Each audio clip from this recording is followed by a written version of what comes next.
Well, good morning. I'm tickled pink to be here with you guys. I don't know if I mentioned it last night, but I'll mention it today whether I did or not. It's our experience that over the years that we have been doing this work, that these retreats, it's an amazing thing. These retreats always end up representing a kind of culmination of what we've learned in the year before in our conversations with all of you, wherever you are, whether you know me or don't know me. And this retreat will be no different. In fact, it might even be more sharp culmination of the year's work. I have a goal. I have a sense of what I want to accomplish in our time together. And I'm never very clear as to how that goal can be accomplished, but I have a goal.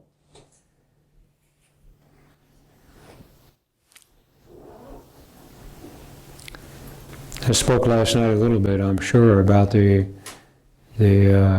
persistence of the influence of the ancient spiritual teachings on all of us as we approach any questions that have to do with, like, the fundamental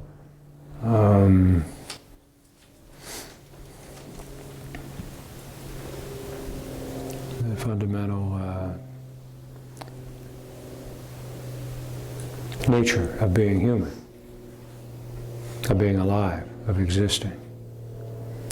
And for those of us, and I suspect that includes pretty much all of us in this room, certainly it includes Carla and I, for almost all of us, those spiritual teachings have an enormous pull on our understanding, have an enormous pull on our way of looking at things, on our way of hearing things even, mostly on our way of hearing things. So that when I speak of matters that are fundamental to human existence, it's natural that you would hear what I have to say in a spiritual context, even if you're unaware that that's actually what's occurring. And it's not so surprising, since it has taken us 11 or 12 years now to begin to get our heads above the water of spiritual understanding and spiritual aspiration and so forth, so that for all of this time, my expression has been colored and underlaid by the spiritual vocabulary and the spiritual way of looking at things. When I speak of spiritual, it's kind of shorthand. I mean the entire body of the ancient wisdom teachings that now are present in this country as Advaita Vedanta mostly, although Buddhism is also very active here. But I'm talking about the entire body of those ancient wisdom teachings, most of which, the ones we are familiar with, originated in India 5,000 years ago, 7,000 years ago, and the form that they are in now, the Advaita Vedanta form, is the culmination of the period known as the Upanishads, which was commentaries on the Vedas, which were the religious bedrock of the Aryan and Indo-European people that settled into India, northern India. The Upanishads were commentaries and teachings based on the Vedas, and what's called the Vedanta is the end or the culmination of the Vedas, of the influence of the Vedas, and the development into a new way of looking at things, which are represented in the Upanishads mainly. And what comes out of that is this whole body of understanding, which goes by the name of Advaita Vedanta. Now, I have, for the most part,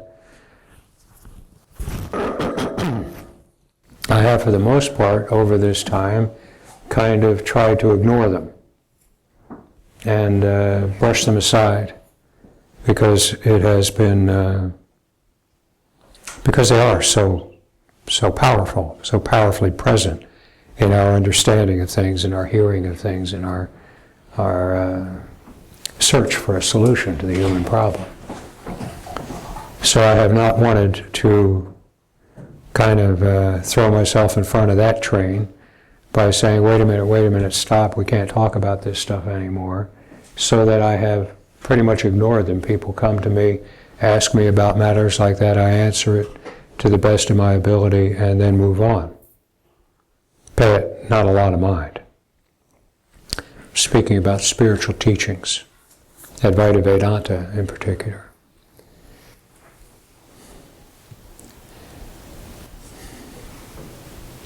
But my goal this retreat and the end of this year is to leave that behind. Really, to leave it behind. Now, when I say that, I'm not speaking about invalidating them or throwing them in the trash can of history or anything of the kind. I'm speaking entirely in the context of the work that Carla and I do, and of our conversations with all of you, and with the way in which you relate to us. I want to leave those teachings behind because they have nothing whatsoever to offer us in the activity that we are engaged in here. They have no bearing on anything that I say. It is true that a lot of that I would not be here, sitting here talking to you, if it weren't for the fact that I fell in love with the teachings of Advaita Vedanta and gained incredible experiences and long-lasting states of clarity and peace and so forth. So it's not like a disrespecting of those teachings, but it's just a clear seeing that what I talk about is not founded in that realm at all, really, not at all. I think of the teachings, the ancient wisdom teachings, and this is the first time really, except for a couple of public meetings from time to time, that I have spoken directly about this, my relationship with these teachings. But I just think it's time. It's time to get it behind me. Quit avoiding it, quit dodging and ducking. And the thing that I think, the way I look at these ancient teachings is like this. Up until the 16th century, not so long ago, really, a heartbeat ago, up until the 16th century, it was the obvious fact to all of humanity, really, except a few.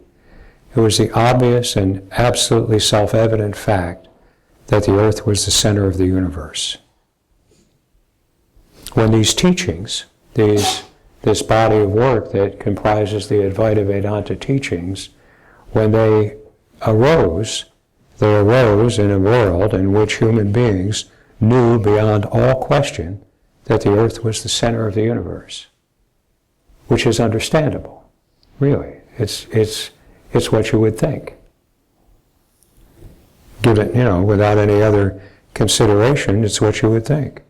You look at the sky, and the stars circle around us, and the sun circles around us, and the moon circles around us, and so forth and so on. It's really obvious that we stand still, and the entire universe rotates around us. So the belief in these things was not absurd. It wasn't stupid. It wasn't like to be ridiculed. It was the obvious fact of it. There was no basis for thinking anything else. Until Copernicus, who was pretty much the first one who, and he, by the way, because of the limitations of the technology of his time, he believed and thought and had concluded that the sun was the center of the universe.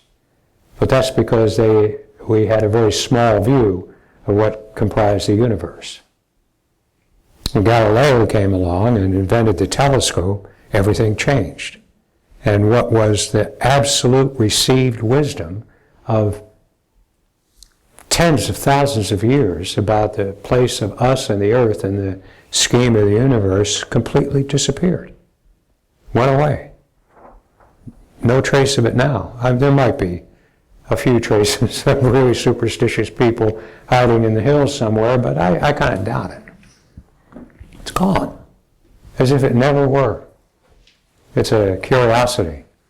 It's an interesting thing to look into. The history of that. It's interesting. But that fundamental conviction is gone. Nowhere to be found. We are a speck in a universe of unimaginable scope. To me, it's kind of like that with these teachings.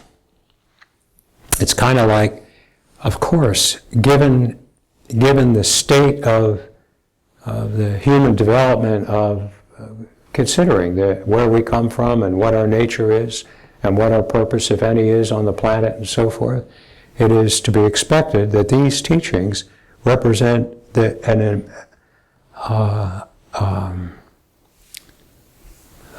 incredible, sharp and clear insight into the nature of human existence, into the way that human beings are, into the nature of human suffering, into the nature of human bondage, into the nature of what human beings should do in order to make themselves safe and free. It is pretty much the highest, as so far as I can see, the highest level of that kind of spiritual understanding that has ever appeared, even in all over the world when we were doing all this. Those folks there in northern India represent kind of the culmination of that centuries-long effort to get an understanding of the place of human consciousness in this wild and wondrous universe. They couldn't have thought any differently. That they could see as clearly as they did is astonishing.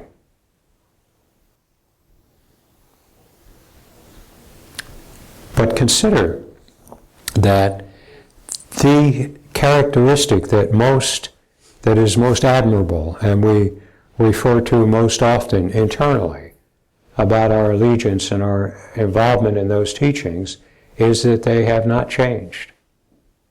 They are the same. Even in religious teachings, the main characteristic that makes them venerable is their unchangingness. They're the same. They are the same now as they were when they were first issued.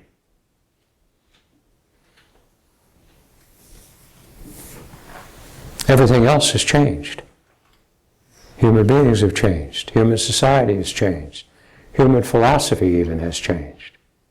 Human view of the place of the earth and this place of the universe has completely changed. Everything else has changed, except these ancient wisdom teachings and the religious teachings.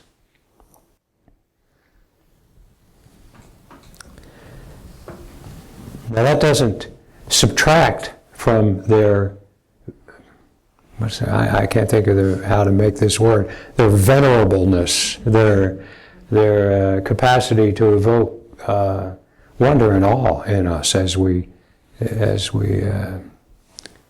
imagine and take into our own consciousness the wonders that these folks suggested to be the case for human consciousness and human bondage and the escape from human bondage. But the truth is that they haven't done us much good, really. That provided a little bit of, like when we're going crazy trying to find a way to be happy and safe and secure in our lives, they find something that we can kind of hang on to and give us some comfort and some hope, actually, some hope. But they haven't been much use to us other than that. There's not. All you have to do is just turn on the TV, turn on the cable news, look at the paper, turn on the radio, and you see that the state that we as human beings are in is on the edge of being insupportable, on the edge of being the end of us. So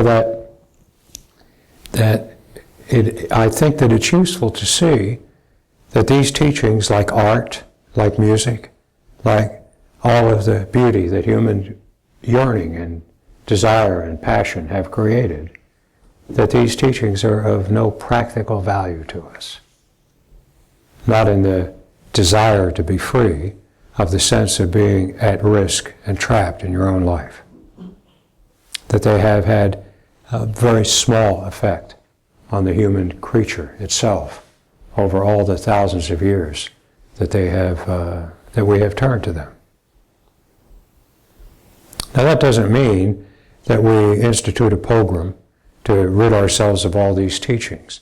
Just like we don't institute a program to rid ourselves of all the scientific steps that were made over the thousands of years from Archimedes on up to Galileo for us to get the sense that we are not the center of the universe and that the universe really is a wild and unbelievably incomprehensible place that we have found ourselves in.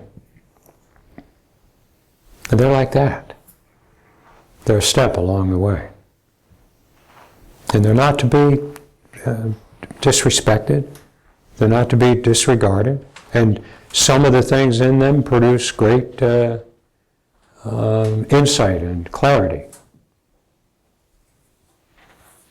Some of the practices that have been based upon them actually have the capacity to give us a way in which we can become actually more skillful at living as human beings. Some of the practices that have been founded on them. But none of those practices really have had much effect on the vast mass of humanity and the horrible weight of suffering that humanity bears and brings to the rest of the world.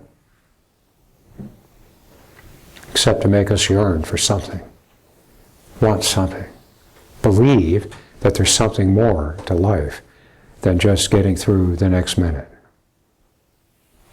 That's their effect.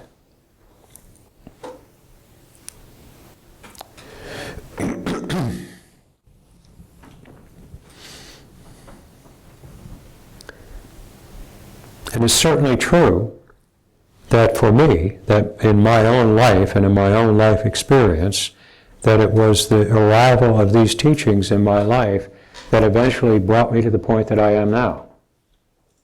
Because they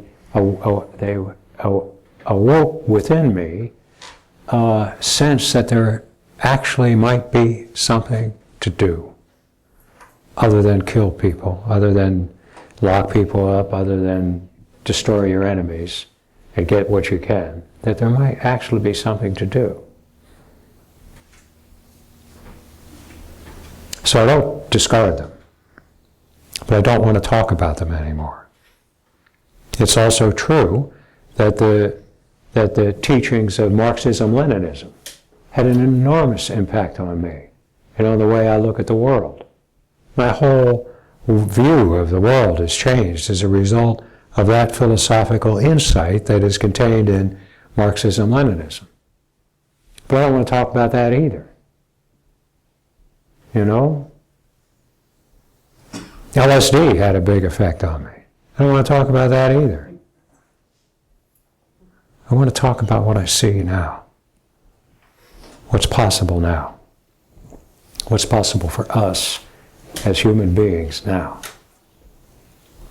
And there's no need, just as there's no need for me, except only very occasionally, to refer to my Marxist philosophical awakening back then. There's no need for me to refer to these ancient teachings either. And there's no need for you to hear what I say and refer back to the ancient teachings to see whether that's what I'm talking about. Is when like last night, when somebody asked me, is when you speak of self, is self the self of all, or is it individual self? And I suggested to the person that asked me that you have to see that for yourself. I can't tell you that. But you see, even last night, the mere fact that we are gathered together here in a context that seems to be related to some spiritual activity made it impossible for that person to hear clearly that that stuff was not of any interest to me, self and no self. It's not of any interest to me to know and to be able to express whether all is one or all is not one. That's really beside the point. And I tell you, as I told the person last night, reality speaks for itself. Really. And all of the attempts to be the mouthpiece for reality have failed. And I don't want to go down that road. I see clearly what's real. And so do you. It's very clear. And it really doesn't require a mouthpiece. It really doesn't. So, in the interest of hopefully moving beyond the state in which the things that I say are received as a new form, perhaps at best, a kind of new form of Advaita Vedanta satsang activity, my goal is that this retreat will put an end to that requirement. That I can, through my conversations with you and our entire time together, that I can come to be able to speak in a way that does not trigger those associations, so that I can be heard more clearly. It's not that I claim or I want everybody to believe what I say. I really don't. I want you to know for yourself. I want you to find out for yourself. But you cannot find out for yourself anything about what I say if you associate it with teachings that have nothing whatsoever to do with what I'm talking about. Although they seem to, you see.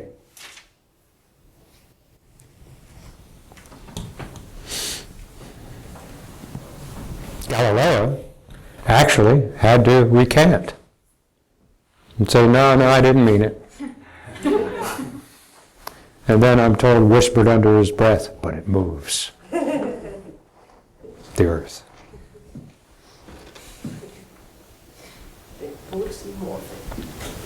We are in ways that none of us are aware of. You know, most of the apparatus of personality, which has come into being in order to protect us and serve us in this amazing adventure of being human, much of its structure and its structural integrity is held together by superstition. You know, we are afraid to question received wisdom from the ancients. And that's superstition. It's like I was raised by my grandmother, who was a Pentecostal Christian. And I don't know if you're familiar with Pentecostalism, but it's an extremely energetic and enthusiastic form of Christian worship. And there still is, I see it as part of this personal structure.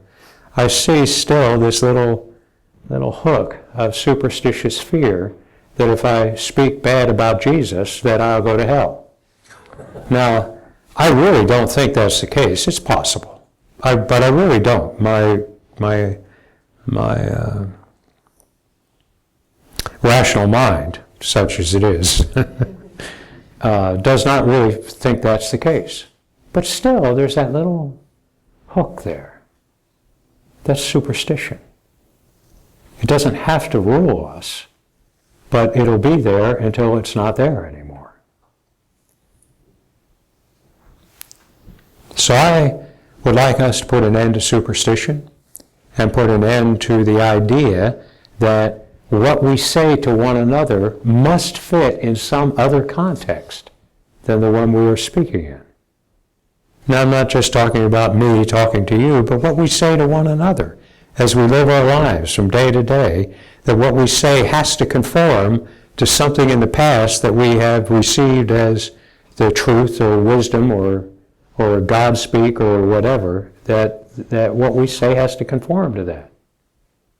Superstition is the characteristic of the personality that protects us against things that we have no idea what they're about. Protects us from our own ignorance. And it's okay. I mean, really, it is okay. It doesn't hurt you. It really doesn't. None of it hurts you. None of it helps you. It is the life as it unfolds, shaped by cause and effect and cause and effect and cause and effect beyond comprehension. But the prime cause, the first cause, is that moment of terror, in the moment of awakening as a human being. And that's very plain to me. And it is that I want most to convey to you and to speak to you about, is that the cause of our misery starts with that moment of primal terror that accompanies our conscious awakening as a human being. And that our yearning and desire for liberation and enlightenment and self-realization and awakening is really nostalgia for that actual awakening of human consciousness at the beginning of our life, which was then swamped by the shock and awe of the reception of the absolutely incomprehensible wildness of the universe, of life.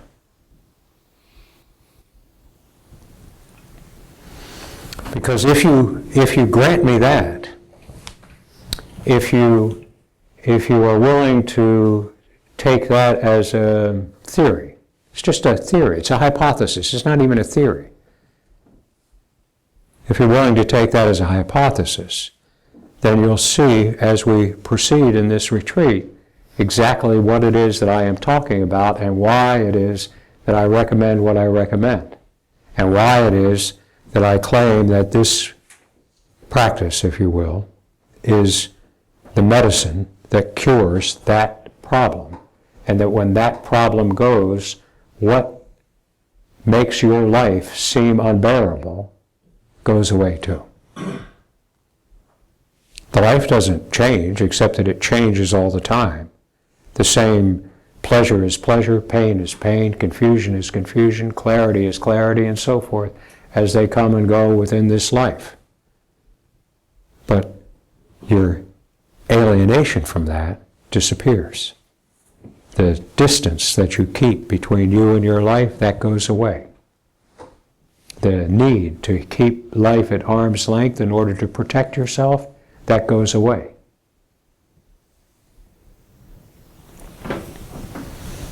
And if you accept that hypothesis, that the cause of all the trouble is that moment of primal terror at the first awakening of self-consciousness as a human being, before you had a word to speak or a thought in your head. If you will follow that hypothesis, you will see what's led me to the conviction that what I'm talking about is the solution to the problem of you being human. It's the cure for the disease that we are infected with in that moment of terror.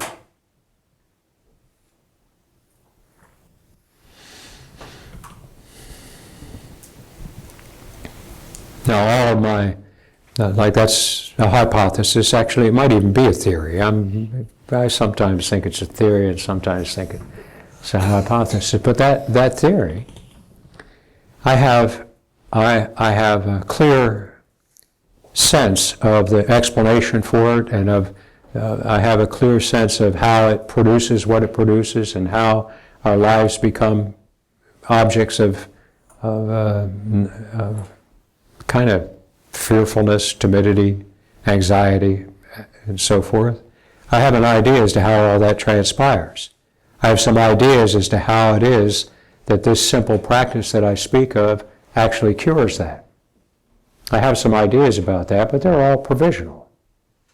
I really want to get this out into the world so we can begin to consider these things together. Not as developments of an old idea, but as something new in the world. Something new has happened in the world.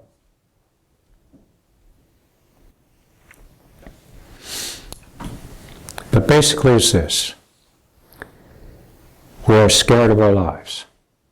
Now that fear of our lives happened, as I said, in that first moment of self-consciousness, that terror that struck. We are afraid of our lives. We don't trust them. We think they're treacherous. We think they offer great promise but almost never fulfill it. But there is that great promise that seems to be right on the edge of our tongue, right on the tip of our tongue, so to speak. Never seems to bear fruit, but there's that. And then there's all of the things that can harm us, and all of the things that can. And this is the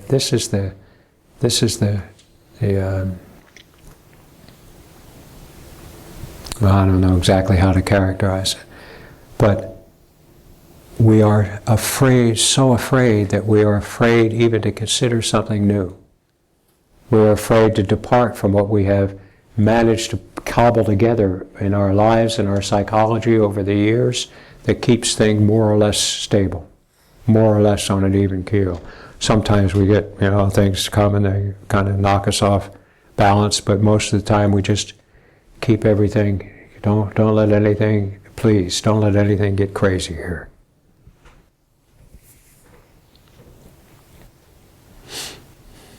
And it's that is human misery. The Buddhists, and I speak of this sometimes, the Buddhists hold that human suffering is just a small thing. It's constant, but it's a small thing. And I see that is actually the case. It is a small thing. It's a little murmur. It's that little need, as I said, to watch out for what you think. You might think the wrong thing. My God, you might think something bad about God. That would be terrible. Got to be careful what you think, even though it's obvious to all of us that none of us can think a thought. Try it someday. Try to think a thought. Thoughts just come and go. They are part of the chaotic system of cause and effect that are these lives. These lives. And it makes us don't want to rock the boat. Everything's okay. But there's this murmur that is the energy that fuels that need to keep life at arm's length. It's that murmur of anxiety. I don't want to think the wrong thing. I don't want to do the wrong thing. What's this guy tell me I should do? I should be like that. Okay, I'll be like that.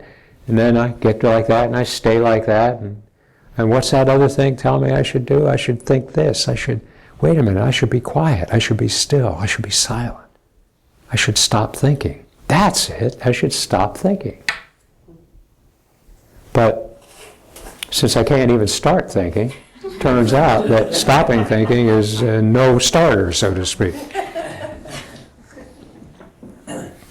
The real problem is separation. That's the problem. The problem really is self-consciousness. If I wasn't had this feeling of being a separate individual person, then I wouldn't have this feeling of being constantly bombarded and assaulted and assailed by all the horrors and the craziness of life. I don't want to be self-conscious. I want to go back to sleep. See, our awakening as self-conscious creatures was an awakening from the very long slumber that our advanced spiritual aspirations teach us to desire.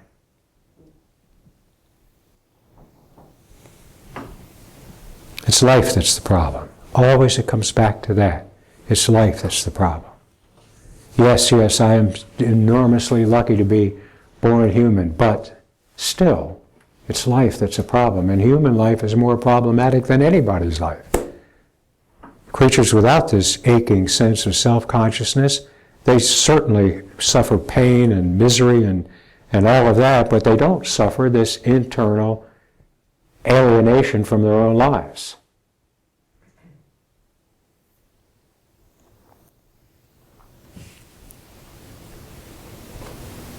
And for the most part, what we've seen and what we've been offered is proposals and encouragement for how we can change the way our life is, the way our minds are, how we can enter into meditation practices and breathing practices and things of that nature that will still our mind or relax our mind or make us more focused or do something, get rid of ego or do something or other. Life is the problem. That's the fundamental outlook of all of us from the very beginning. It's life that's the problem, which is the whole of my mind. It's life that's the problem. It's that needs to be fixed. And if it can't be fixed, then it ought to be done away with. Who wants to be human if I can't fix it? And that's the way we live. That's our lot in life. We manage to remain unconscious of the certainty of our death as much as we can. We manage to get through the days as if we were not these meat creatures that are bound to end up in the hole in the ground someday. We manage to raise our children and act as if it's the same path is not their lot also. We try to do better for them than we did for ourselves, but it's always the same. Life is the problem. You got to learn how to live with life and stay away from the hard and hold on to the good and all of that.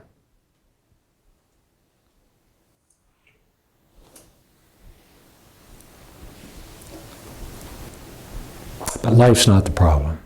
Fear of life is the problem. And fear of life is entirely optional, as it turns out. It's optional, but it is nothing that can be done by doing something within this apparatus itself. You cannot clearly reflect upon the validity or invalidity of a point of view from within that point of view. It's impossible. So that all of our work on ourselves is actually absurd. If the point of view is the problem, then all the work trying to tidy up the point of view is absurd. And the point of view is the point of view that sees life as threatening me always, tricking me always, trapping me always in trains of thought and stupidity and craziness.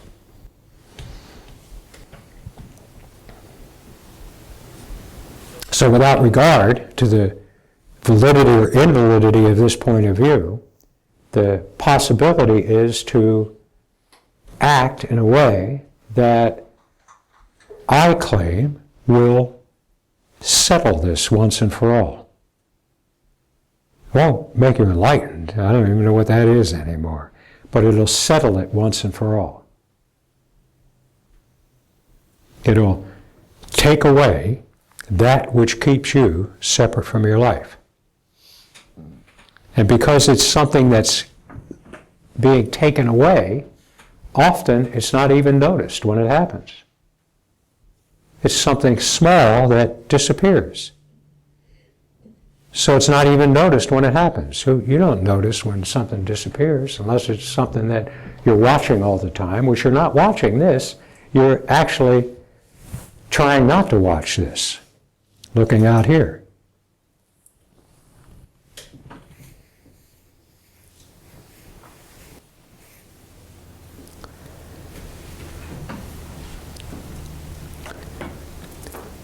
And I think I know how this occurs, but it doesn't matter there's no real need to have a theory of why it occurs. But I have discovered, I had this, I said last night, about 14, 15 years ago, I had an insight that came to me in the process of trying to resolve the whole issue of spiritual practice by trying to do what I thought Ramana was suggesting that we do. Now, this doesn't mean that I am suggesting that I am like a devotee or anything like that of Ramana. Ramana is a human being like the rest of us, and my relationship with him actually was after he was a human being and had turned into a dead person. But in the course of doing that, I had an insight that was startling, that was profound and fundamental, primal, and that was so clear. There was no possibility of mistaking what I saw. It was so clear. It came and went in an instant, but it was clear. And nothing whatsoever I have said since that moment has adequately described that insight. Nothing. Most of the time I have tried to describe it, and I have been weighed down by my own so wonderful spiritual and philosophical understandings and investigations. My vocabulary, the way that I speak about things, is what it is. It changes, but it's slow to change. And the insight is so simple and so absolutely nothing to it, really. It's so like, duh, that there's not much to say about it, really. Even if I could say something about it. But what's come out of that insight is finally and it took a while for me to kind of shake free of a lot of my spiritual superstition. But finally, what's come out of it is the recognition that the fundamental act that can be performed by any human being of looking at their actual nature, this is not spiritual stuff here, of looking at their actual nature, that act that can be performed by any human being actually causes the end of the disease of alienation from life, fear of life. It actually puts an end to it. Not in an instant. Sometimes it takes, it took me a longer time than it took so far anybody I have been talking to since then. Sometimes it takes a long time. Sometimes it takes a short time. Sometimes the period when things are changing are very difficult and very confusing. Sometimes they're very easy and very short and sweet. But so far as I can see, anyone who will do this, will try to do this, the end is certain. And the end is the eradication of the space between you and your life.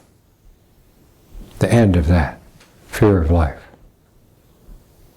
And in the end of that, the actual wondrous good luck of being born human, being born with such a vivid and active and energetic sense of self-consciousness, a center of me, that the wonder of that becomes clear. The actual amazing good luck of having been born a human being and able to see in ways that only human beings can see becomes clear and becomes settled. It does not solve all the problems in your life. It does not solve all the confusions about the nature of things, but it makes those not threatening. None of that is threatening.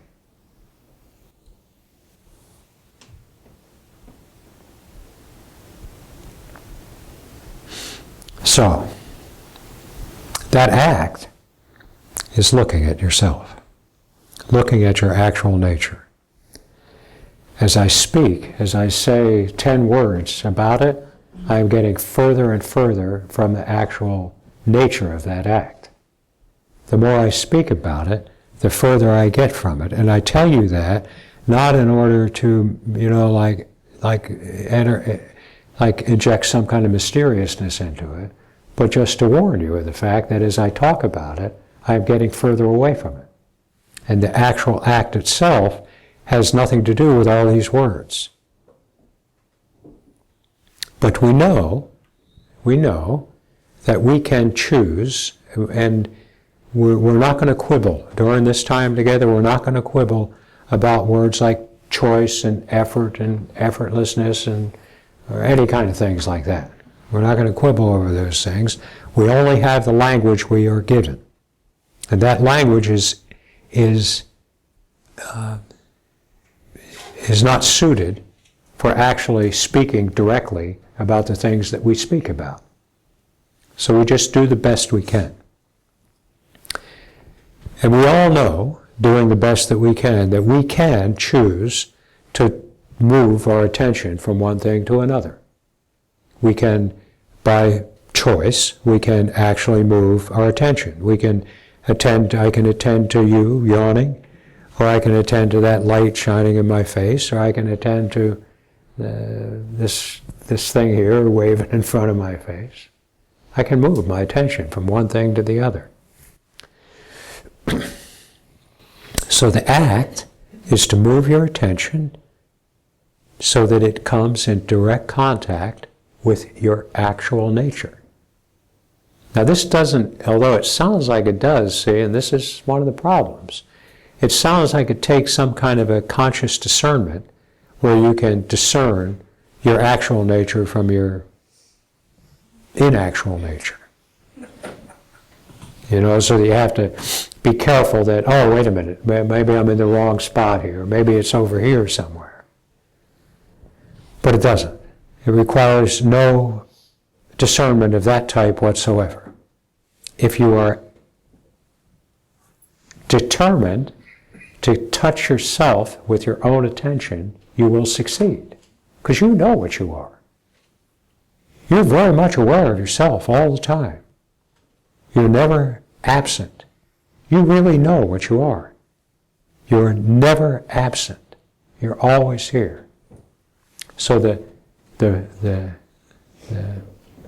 work consists in acting effortfully, strenuously, and with great determination and purpose to try to just get a 1/10 of a second glimpse, touch of that actual nature.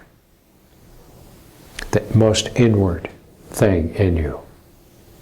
The only thing in you that's inward is you.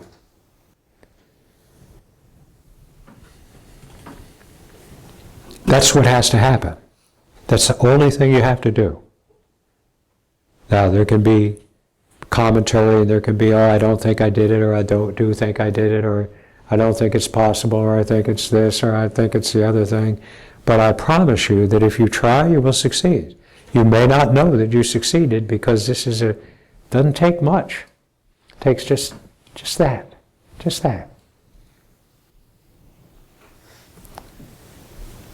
And as I said last night, the main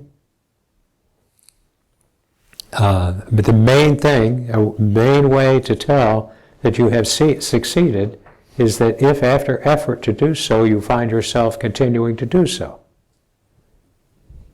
And I think that this is, the reason for this is obvious, because if you don't succeed at this, nothing on earth will make you try it again.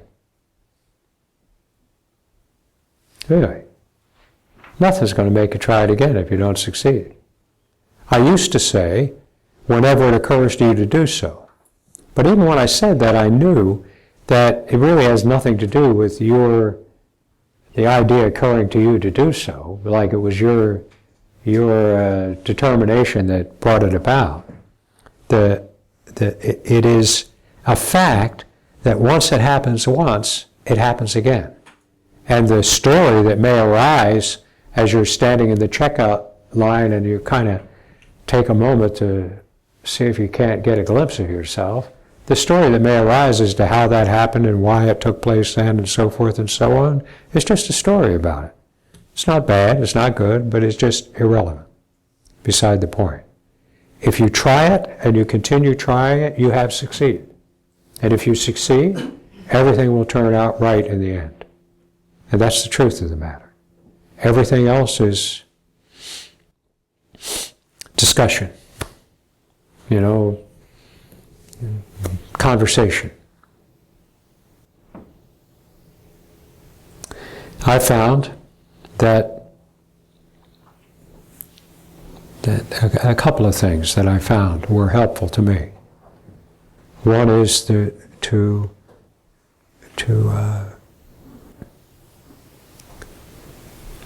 notice how it is that you are certain that you exist in a way you are certain of nothing else. Now that sounds kind of stupid to say, but it really is the case. It is the case, and it's important to see that that's the case. You are certain of your existence in a way you are certain of nothing else. You are not certain in the same way that you're sitting in this room with me. You are certain in your existence at a much more primal level than that. I mean, you could be under drugs, or you could be crazy, or you could be God knows what, not sitting in this room with me. This all could be a hallucination. Probably isn't, but it could be. But what cannot be ever denied or questioned or in any way like have uncertainty about is your own existence. Your existence as a human, you could quibble about that. Your existence as a man or a woman, you could quibble about that. But you cannot quibble about the fact that you are.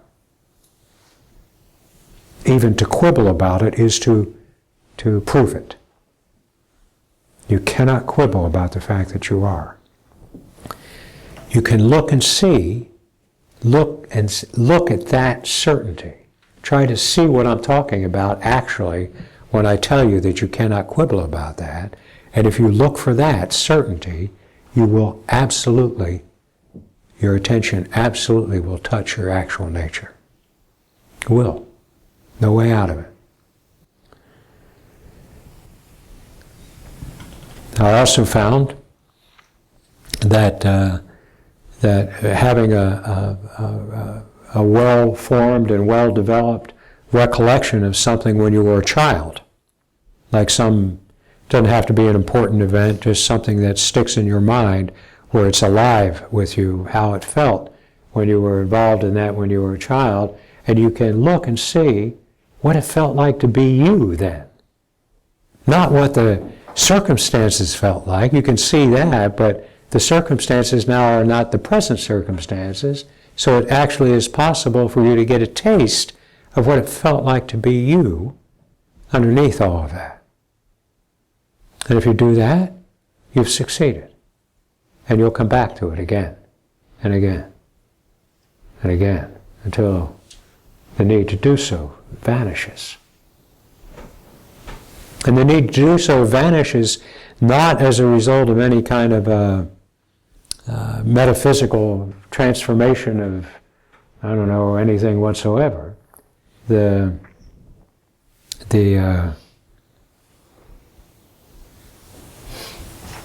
I don't remember what I was saying. What was I saying? You were saying you'll do it until the need to do it vanishes. Until the need to do it vanishes, right. And it vanishes not as some metaphysical development, but it vanishes because of the fact that that inability of you to see yourself actually never was here in the first place. You always see yourself. You don't notice it, but you always see yourself. Your actual nature is always present in your awareness. Always. So the time comes when the need to deliberate and directed action to do so vanishes. Because here you are.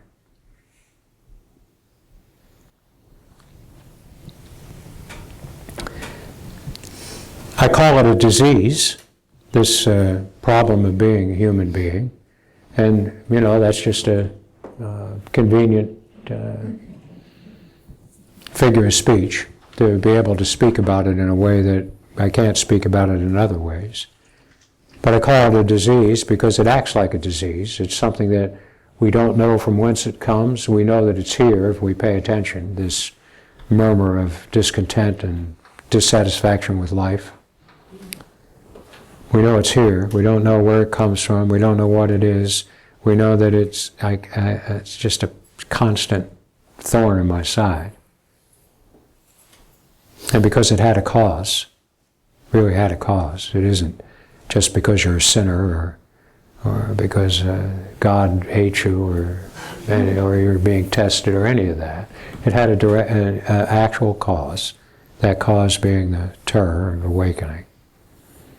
It's like waking up in the middle of the night, not knowing who you are and not knowing what's going on, except 1,000 million times worse than that, because you have no memory or experience whatsoever to bring to bear.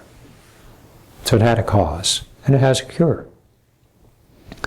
And I often urge people, and I urge you, to think of this as medicine and not as a spiritual practice. It's as if you are taking antibiotics. It's not as if you are reforming your mind.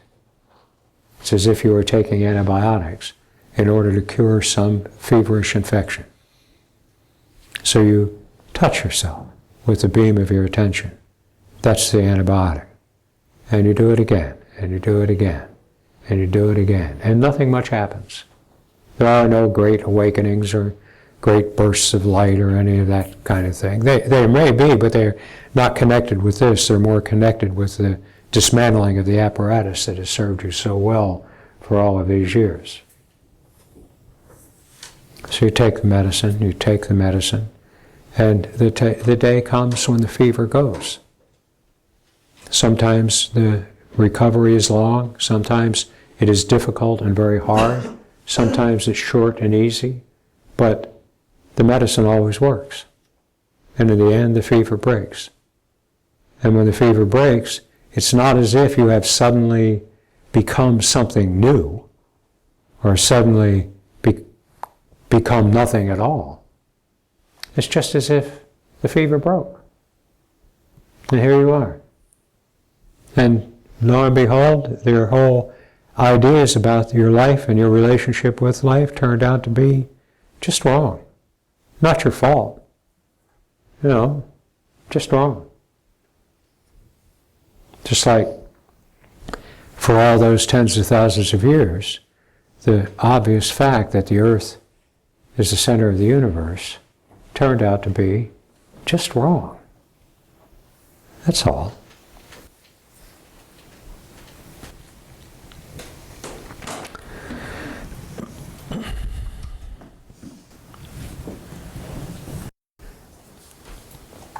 So, I'm not going to speak this long the rest of the retreat, but I really wanted to set a foundation so that we can move forward, hopefully with as little, movement into areas that are beside the point as possible. And so that I have at least presented you with as clear a sense as I can right now of what it is that I am about and what it is, more to the point, that I am not about.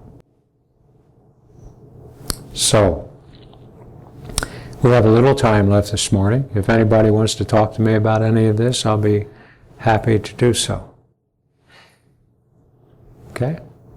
Your turn. I'll wait.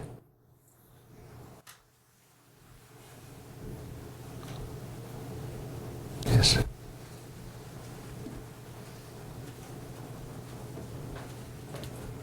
Hi. Hi, John.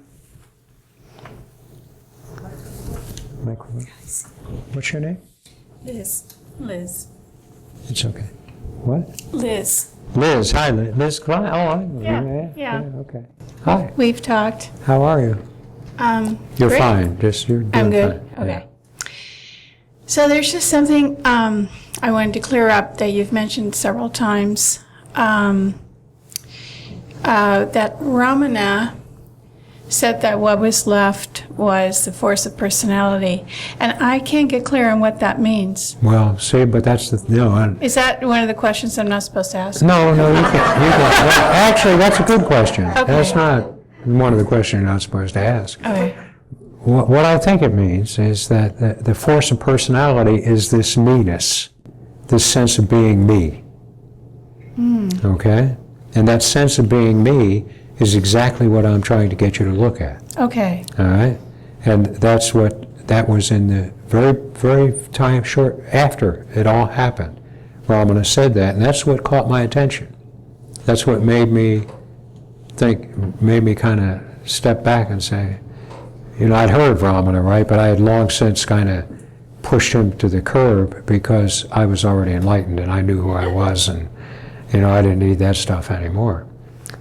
But when I read that kind of got my attention because it seems so not within the normal range of discourse in that particular discipline about human beings and so forth. Force personality was something that we wanted to do away with. Well, that's what I think. Yeah. And also, when I look at myself, that's not how I would define that. What I'm looking at. Well, how would you define you? What's here? What's here, irregardless of the feelings and thoughts and everything else that's swirling around and happening. And I'm just trying to clarify here. This is you describing something that you actually can't describe very well. Right. Right, but you're actually describing your actual experience. Yeah, this is my experience. Hold on one sec. So, yeah, it's like a background has no characteristic, really, because every time I come up with a characteristic, I'm looking at it, that's not it. That's all a fact. So when you say the force of personality, I'm thinking all these effects are the force of personality that are just going on irregardless of me, because they do go on irregardless of me. My thoughts go on irregardless. But that's not the force of personality. Oh. Right? That's the personality. That's the consequence. Okay. All right? That's Yeah, the yeah. effects. It's all Right. effect. So you're saying the source of personality. so to Personality speak. arises from something. It's you that it arises from.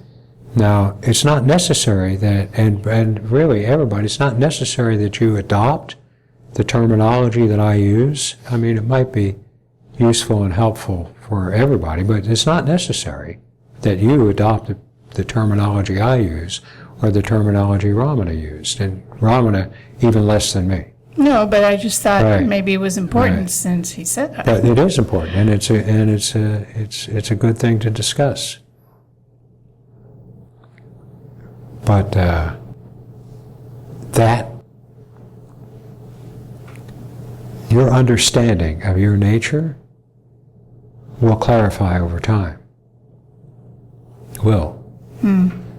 Your nature is, at first blush, your nature has no energy to it at all. There's nothing in it whatsoever. There's no Right. movement. There's no sound, no taste, no touch, none of that. There's just me. But, and it's that, and that is, I'm trying to find a way to proceed here.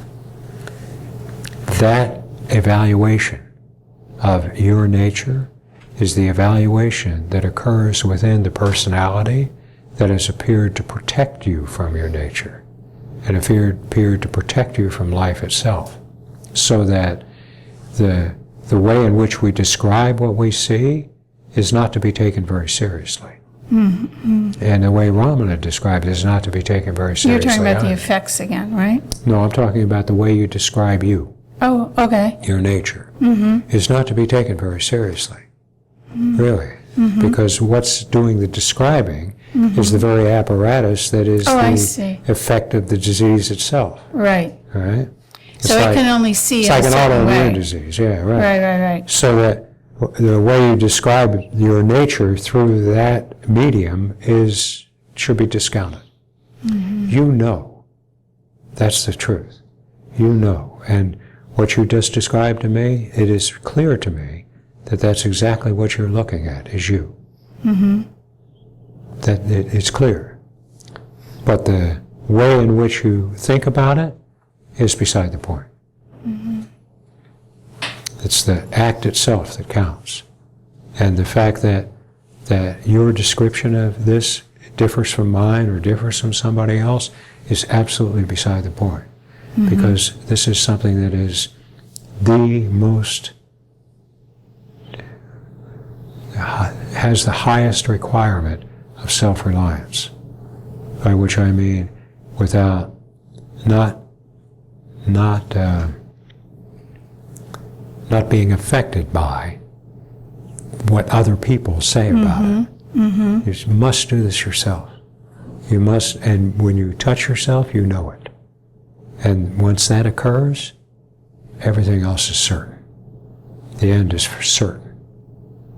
And it sounds, my assessment of what you said is that of course you succeeded. How could you not? And I would describe you as being nothing happening, nothing moving, kind of blank, kind of just the background of everything, like the white paper is the background of the black print that carries all the wonder and interest, right? Right. As time goes by, you may have a whole different view of that. Okay.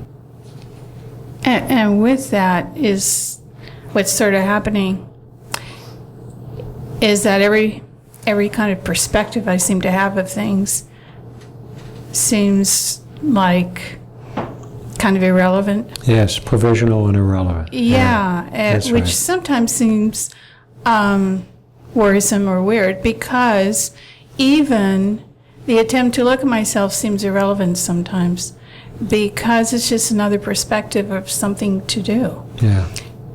But you do it anyway. But I do it anyway. That's what I'm talking about. Okay. Okay? All right. We put far too much, and we can't help it. I mean, it's not like, like when I say we do something wrong or we put far too much emphasis on something, I'm not suggesting that this is something we can change. This is just the way the apparatus works, okay? And we've tried to change the apparatus a lot and failed to do so. So when I say we put far too much emphasis on our descriptions of things and our expectations of them and so forth, I'm just saying that you can discount a lot of that as beside the point. Just about everything, right? Huh? Just about everything. Just about everything, yeah. Not everything, but just about everything. Yeah. Yeah, the understandings are pretty much beside the point. Everything that is accumulated within your sense of your consciousness over the years as a way of protecting you or making you able to get what might come by your way, all that stuff, the understandings and so forth that comprise that, they're all beside the point. Nothing, you don't need to change them. They will disappear when the cause of them disappears. Not instantly, but over time. They will just wear away when the cause of them is gone. But they are beside the point. And you need not trouble yourself with them. Okay. But even if you do, it's okay. Right. You know? That's beside the point, too. Well, true. True. Okay. Thanks, John. What a pleasure to speak to you, Liz. I'm happy to be here. Yeah, me too. Thanks. Okay. Okay, one more? No?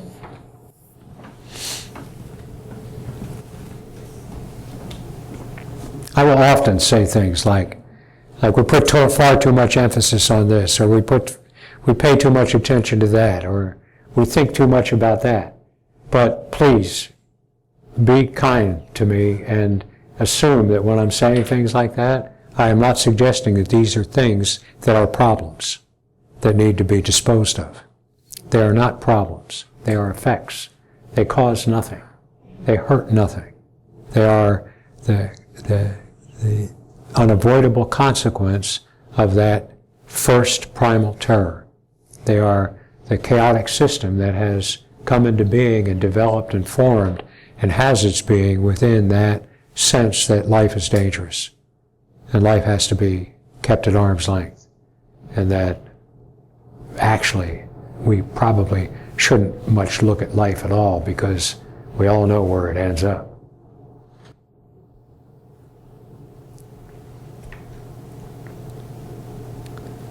So they're beside the point. The point is you. The point has always been you. Just as you've always suspected in your deep, dark recesses of your unrehabilitated selfness.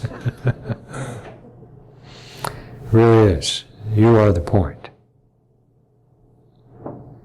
And you are the only thing that's inward. Remember that. There's nothing inward but you. No matter how deep and delicious and hidden away whatever aspects and characteristics are that call your attention, no matter how inward they might feel, the only inward thing is you. And there's nothing about you that calls attention to you. Nothing. Except me, I'm trying to call attention to you. Okay? Okay, come on.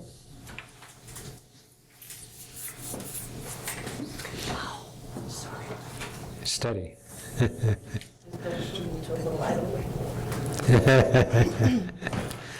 Hi. Hi, What's your name? Dinka. Dinka, again, right. Again. One other thing I want to clear up here, and that is that I am really, really bad with names. I just met Dinka outside a couple of minutes ago, and I said, "Oh, you're Dinka, I know who you are." So. Yeah. So I'm rather new to this, and I've tried looking at myself, as you say, whenever it occurs to me, and then I may think that, yeah, I'm trying, nothing much happens. I'm trying, and Are you here?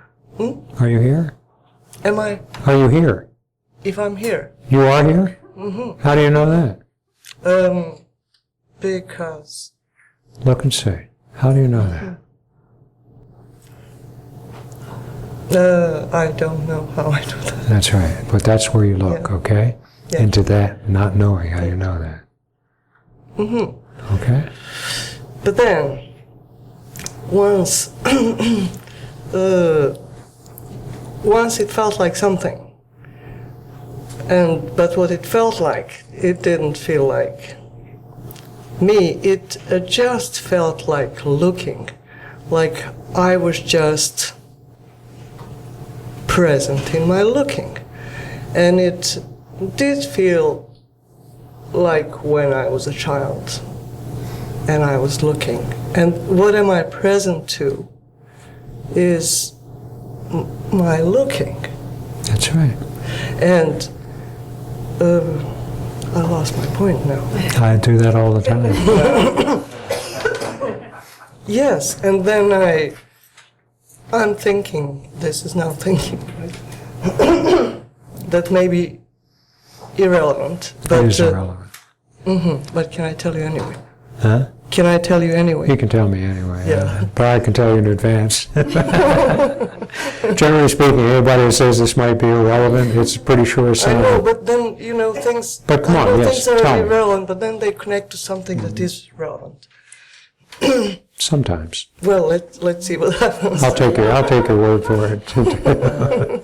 So tell me. Come on, tell me. Then I'm thinking that oh, this can't be different. This can't feel different to anyone else. Like, That's because this is now reasoning, but it makes sense. It is the feeling, actually, I'm describing and talking about. Because this looking is, yeah, it doesn't have characteristics. It is just this looking that I see. It can't be different. For you or you, it must be the same. That's a reasonable assumption. Okay. It doesn't mean it's true, but it's a reasonable assumption. It's my assumption also. Okay? In fact, I am utterly convinced that it can't be different. That every human being has the same experience of being as I do. But, you just have to be, we always have to be a little bit, not suspicious of life, but a little bit suspicious of our understandings. Even in this work, like your understanding matches mine. It's my conviction, really, and that's what leads me to have hope for humanity. Really, because if we're all different at the core, then the way things are probably just the way things are, and we're going to be killing each other and killing everything we come across for the rest of time until we finally manage to do away with ourselves. But that can't be the case. I've seen that can't be the case. And my experience in this work, since Carl and I have embarked upon it, has just confirmed that. Because even when I am really poor at communicating what it is that I am trying to communicate, somehow people still hear it. And somehow it has the effect that I predict that it will have. So I think you're right. But it's beside the point. Yeah. You see. No, I understand. Yeah. Yeah, I do. Yeah. I'm just thinking when, as it is said that we're all the same, and we're all the same, and we're not separate, and Who said that? oh, many have said Oh, many that. have, not me though, right? I don't know. Okay. Probably not. But then,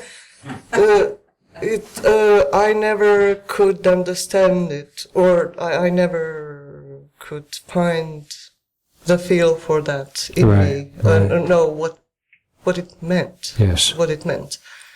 But then when I was looking at my looking, that was the only time when I thought, oh, I see what Yes. it means. Yes. I see Yes. how we're the Yes. same. Yes, or that's not right. separate. That's right. Yeah, I That's just right. had the kind of experience. And of then it. you begin to see, and this is what I talk about sometimes, what happens finally is you begin to see what they were all talking about. What all those folks were talking about.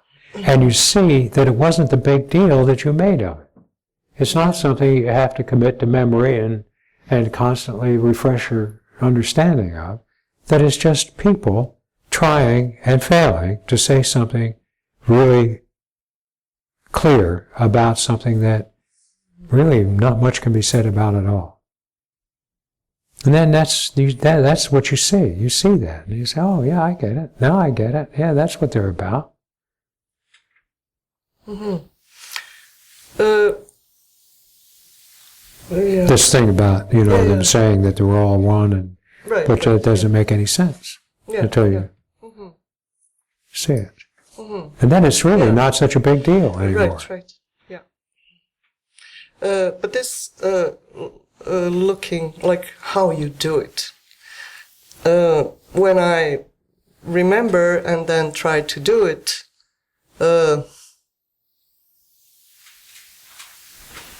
I don't really know how I do it, or if I am to describe it, then what I do is I'm dropping everything that is in the way of looking, and then not succeeding, so to speak, most of the time, or ever. It was just that one time that I had a real sense of it, like, okay, I'm free, like I'm seeing because I can, because I am just seeing. That's Right. what's happening.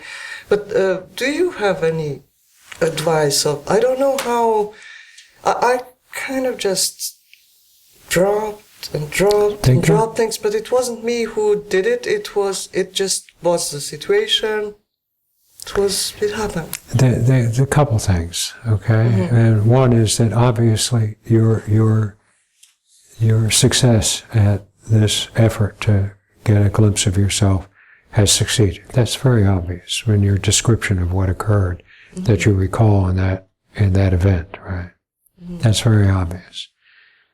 The thoughts and the understandings and the ideas about what you're doing as you proceed in this work are not to be trusted. I mean, really, they're not to be. They are, you even will find that, or you may find, and not everybody does, but you may find that there comes a time when the mind gets really crazy and tells you all kinds of things.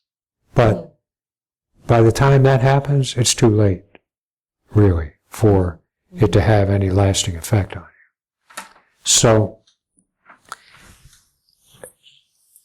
you heard me when I said that I can find no way to describe how to do this. I really cannot. I have tried, and I continue to try, and I, suggest those things that I suggest from time to time. But in all of the years that I have been trying to find a way to talk about it, I have never found a way to say what it is that I do or did, or what it is that I want you to do. I mostly rely on the power of suggestion and kind of metaphor, right? To bring your attention where I would like to see it go. But I've never been able to find a way to say directly, this is what you do. So it's not surprising to me that you can't either. You follow me? Yeah. In fact, it's kind of a confirming sign that you can't either. Nobody can tell you how to do this. Nobody. So far as I can tell. I can't. Right. You can't. There it is. And the thing to recall, or you don't even have to recall it, because none of this, none of what happens, none of the confusion that can attend it, none of the false ideas about it that can pop up and seem, really, really important and really true, none of that can harm you. None of that can prevent the course of recovery from this disease. That's all the effects of the disease.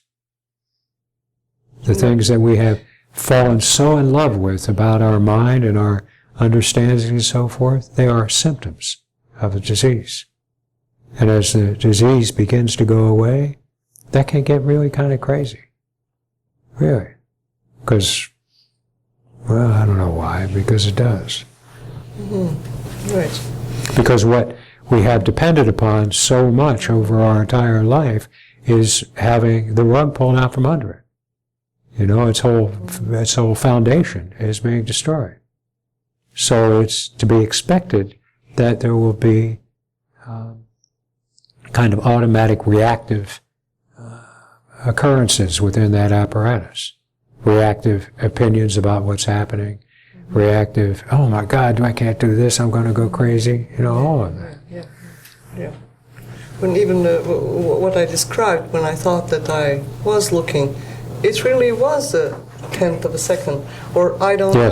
Yes, that's right. But the thoughts about it kick in immediately. Yes, that's right. That's the symptoms. What's going on? But then maybe it was even longer. I don't know. But the feeling is like it's. But when I remember my childhood, then I remember abiding. Yes, that's a whole different. It's really a different experience, but it's authentic. And I think the reason it's different, if you can accomplish this thing of creating a memory of something that happened in your childhood and taste what it felt like to be you, I think that the reason that it's so much easier is because the apparatus is no longer current.